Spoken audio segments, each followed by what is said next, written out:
नमस्कार, मैं हूं विनोद कुमार शुक्ला। आई ऑफ ट्रुथ पर आपका स्वागत है।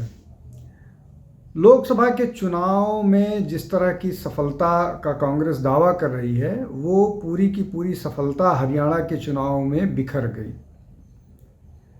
और अब इस तरह के अनुमान लगाए जा रहे हैं कि कांग्रेस जो है वो अपने संगठन में बड़ा फेरबदल कर सकती है।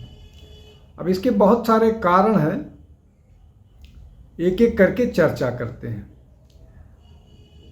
संगठन में फेरबदल, हालांकि जो कांग्रेस का अपना दावा है कि उनकी लोकसभा चुनाव में बेहतर परफॉर्मेंस था और उसको लगातार जीत की बात कह रहे हैं कि ये जीत हुई, भारतीय जनता पार्टी की हार हुई। वो 300 से ऊपर की सीट का दावा कर रहे थे और 300 के नीचे 240 पर सिमट गए और कांग्रेस जो है वो अपना 54 सीट जो थी लोकसभा में 2019 में जो उसको मिले थे, वो बढ़ा करके वो 99 तक पहुंच गई। इसको जीत के उससे देख रहे हैं, लेकिन कांग्रेस को भी ये मालूम है कि लगातार तीसरे चुनाव के बाद कांग्रेस जो है वो 99 पर पहुंची है और बीजेपी लगातार तीसरी बार सरकार बनाई है। अब इसमें जो महत्वपूर्ण बात ये है कि इसका फ़ायदा नुकसान कहाँ क्या है, ये सब आकलन हुआ है। और एक ये बात होने लगी है कि कांग्रेस ने नॉर्थ साउथ का जो डिवाइड किया था, नॉर्थ साउथ पर लगातार बात की थी, वो कांग्रेस के लिए थोड़ा सा ठीक नहीं जा रहा है। और दूसरा ये कि साउथ के ज़्यादातर नेताओं पर निर्भरता, उनको नॉर्थ के जो उनका वोट बैंक है या जो एक्सपेंशन है उसको बढ़ाने में उतनी मदद नहीं कर पा रहा है जितना चाहिए। उसके बहुत सारे कारण हैं, जिसमें कम्युनिकेशन को लेकर के है कि जो नॉर्थ के नेता साउथ के नेता हैं उनका कम्युनिकेशन नॉर्थ के नेताओं से नहीं हो पाता है, कम से कम उन लोगों के साथ, ऐसे कार्यकर्ताओं के साथ कांग्रेस के जो रूरल बैकग्राउंड से आते हैं। इसके अलावा नॉर्थ की राजनीति की समझ साउथ के नेताओं में उतनी नहीं है, वो भी एक बड़ा फैक्टर होता है।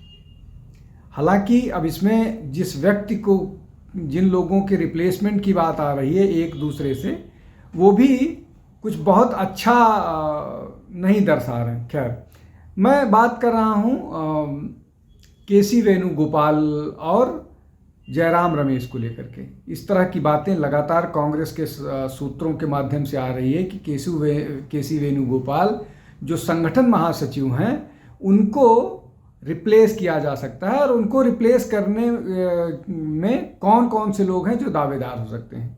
उनकी जगह सबसे बड़ा नाम चल रहा है सैयद नासिर हुसैन का। कर्नाटक से राज्यसभा के सांसद हैं, उनका नाम संगठन महामंत्री के लिए चल रहा है। अब उनकी बेहतर बात यह है कि वो माइनॉरिटी से आते हैं, नॉर्थ में माइनॉरिटी पॉपुलेशन का कंसंट्रेशन ज़्यादा है, तो उसका फ़ायदा कांग्रेस को हो सकता है, इसलिए कि माइनॉरिटी, विशेष रूप से जो इस देश का दूसरा सबसे बड़ा बहुसंख्य समाज है मुस्लिम, वो नासिर हुसैन के नाम पर एक बार और लामबंद हो सकता है या वो उनका जो वोट है वो उसमें इजाफा हो सकता है कांग्रेस के वोट बैंक पे एक बार। लेकिन वो कर्नाटक से आते हैं, कम्युनिकेशन एक बार वहाँ भी मसला पड़ेगा, और कितना वो उत्तर प्रदेश, बिहार, राजस्थान, मध्य प्रदेश, छत्तीसगढ़ की राजनीति समझ पाते हैं, ये भी एक मसला होगा।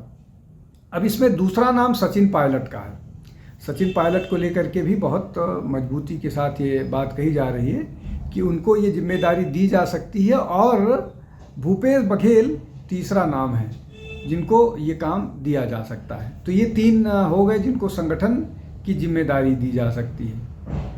अब इसमें एक और महत्वपूर्ण बदलाव की बात कही जा रही है, वो है जयराम रमेश। जयराम रमेश मीडिया और कम्युनिकेशन देखते हैं और लगातार विवादों में रहते हैं, लेकिन उनके विवादों में रहने को निगेटिव इसलिए नहीं देखा जाता है कि वो नेता प्रतिपक्ष लोकसभा जो हैं उनकी लाइन टो करते हैं। जो नेता प्रतिपक्ष जो है वो लोकसभा के जो बात वो करते हैं उसी को वो बढ़ाते हैं। तो एक तरह से उनको ये एडेड एडवांटेज है कि नहीं, वो मजबूती के साथ है। और ये दोनों लोग, ये जिन दोनों की बात हो रही है, ये दोनों गांधी परिवार से बहुत नज़दीक हैं, लेकिन इन दोनों लोगों से जो कांग्रेस के राष्ट्रीय अध्यक्ष हैं मल्लिकार्जुन खड़गे उनसे नहीं बनती है। तो क्या मल्लिकार्जुन खड़गे राष्ट्रीय अध्यक्ष होने के बाद उनकी हैसियत इतनी है कि बिना गांधी परिवार को संज्ञान में लिए इनको बाहर का रास्ता दिखा दे? हालांकि इनको बाहर का रास्ता नहीं दिखाया जाने की बात है, इनमें से दो के दोनों लोगों को कुछ दूसरी जिम्मेदारी है। जैसे केसी वेणुगोपाल की इच्छा है कि उनको केरल का प्रदेश अध्यक्ष बना दिया जाए। अब वो केरल का प्रदेश अध्यक्ष इसलिए बनना चाहते हैं इसलिए कि वहाँ 2026 में, अप्रैल 2026 में लोकसभा विधानसभा के चुनाव होने हैं और वो अध्यक्ष पद के नाते मुख्यमंत्री पद की अपनी दावेदारी मजबूत करना चाहते हैं। रमेश चेन्निथल्ला भी वहाँ अध्यक्ष हैं, लंबे समय से वह हैं, युवा NSUI से लेकर के युवा मोर्चा तक वो लंबे समय तक काम किया है उन्होंने। अब बात करते हैं जयराम रमेश की। जयराम रमेश लगातार, जैसा मैंने बोला, विवादों में रहते हैं, लेकिन उनको हटाया जाना, उनको हटाने के बाद क्या फिर सुरजेवाला को ले आया जाएगा या ये जिम्मेदारी सचिन पायलट को दी जाएगी या ये काम भूपेश बघेल को दिया जाएगा या किसी नए नेता को दिया जाएगा? बहुत सारे और नाम हैं जिन पर चर्चा चल रही है। क्या उनको दिया जाएगा?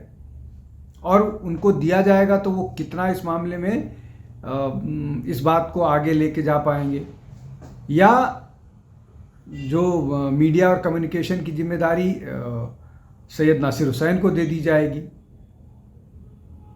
ये कुछ नाम हैं जिन पर चर्चा चल रही है और बदलाव तो होने ही हैं 1 महीने बाद या 2 महीने बाद। लेकिन संभावना ये है कि इसको महाराष्ट्र के चुनाव के बाद, तुरंत बाद या महाराष्ट्र के चुनाव के दौरान भी किसी भी समय किया जा सकता है। अब ये जो पूरा का पूरा मसला है इन लोगों को बदलने की, उसमें जयराम रमेश को नॉर्थ ईस्ट भेजे जाने की बात पर है। उनको जनरल सेक्रेटरी नॉर्थ ईस्ट बना करके भेजा जा सकता है, इसलिए कि पार्टी में बाकी लोग भी इस बात को लेकर के उनकी नाराज़गी है और जिस तरह से वो कई बार राष्ट्रीय अध्यक्ष को ओवररूल करते हैं, वो राष्ट्रीय अध्यक्ष को नागवार गुजर रही है और निश्चित तौर पर राष्ट्रीय अध्यक्ष भी गांधी परिवार के नज़दीकी हैं। तो शायद जयराम रमेश को इतना मुश्किल नहीं होगा, हटाना इतना मुश्किल नहीं होगा। अब ये जो 2 नेता हैं जिन पर सबसे ज़्यादा, हालांकि जब रिसफल होगा तो और भी बहुत सारे जनरल सेक्रेटरीज नए आ सकते हैं, कुछ पुराने का असाइनमेंट बदल सकता है। अब इसमें जो बात असली है कि ये जो 2 महत्वपूर्ण है, मीडिया कम्युनिकेशन और संगठन, ये दोनों बहुत महत्वपूर्ण हैं और इन बहुत महत्वपूर्ण जिम्मेदारियां हैं। एक मीडिया से इंटरेक्ट करता है, दूसरा कार्यकर्ताओं से इंटरेक्ट करता है। तो ये दोनों लगातार ये दोनों लगातार जो इनसे उम्मीद की जाती है उन उम्मीदों पर खरे नहीं उतर पा रहे हैं। और यहाँ तक कि हरियाणा के चुनाव में जिस तरह से कांग्रेस की हार हुई है, उसके पीछे ये कहा जा रहा है कि हालांकि पूरी यूट्यूबर्स की एक फ़ौज कांग्रेस ने हरियाणा के चुनाव में लगा रखी थी, कार्यकर्ताओं में भी इस बात को लेकर के नाराज़गी थी कि उनको नज़रअंदाज किया जा रहा था, उनको सुविधाएं नहीं मुहैया जा रही थी, लेकिन यूट्यूबर्स को लेकर के जो सोशल मीडिया का पूरा है वो अमला जो है उसको सारी सुविधाएं मुहैया कराई जा रही थी। तो ये भी एक बड़ा कारण बना है। तो अब ये जो संगठन में बदलाव होने हैं, उसके बाद उसमें प्रियंका वाड्रा को संगठन महासचिव हैं, वो महासचिव हैं, उनको क्या जिम्मेदारी मिलेगी, और भी जो महासचिव हैं उनको क्या जिम्मेदारी मिलेगी, उत्तर प्रदेश में कौन जिम्मेदारी देखेगा, ये सब भी डिसाइड होंगे, फैसला होगा। लेकिन इन 2 संगठन, 2 महामंत्रियों पर सबसे ज़्यादा नज़र है और सबसे ज़्यादा मजबूती से 2 नाम ही चल रहे हैं। वो है सचिन पायलट और दूसरा सैयद नासिर हुसैन। तो ये सैयद नासिर हुसैन को जिम्मेदारी मिलती है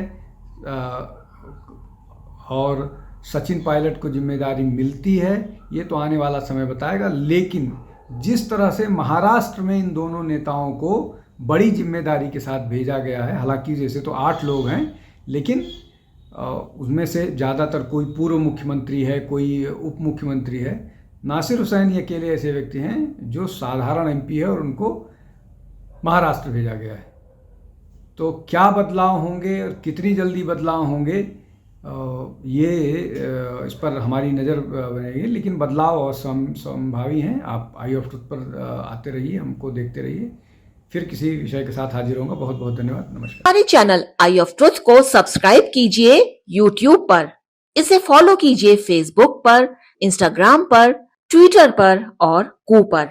हमारे चैनल के बारे में फीडबैक देने के लिए हमें मेल कीजिए ioftruth.6@gmail.com पर।